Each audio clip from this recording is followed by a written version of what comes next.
गन्ना तो आपके सही जामे ना देखी कौन है महाराज।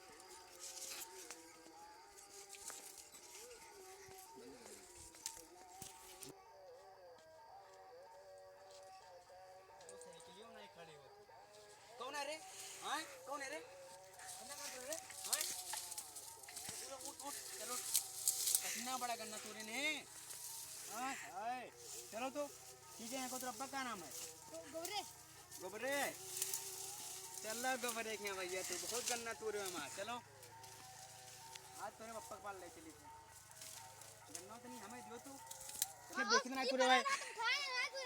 उठा लो तेरे घर ले लिया तो बता तेरे पप्पा तो तुम्हारे पापा कहते हैं कि हमारे लड़का गन्ना तोड़ता है। चलो चलो आज तू चलो पहले बैठो तू चलो आज पहले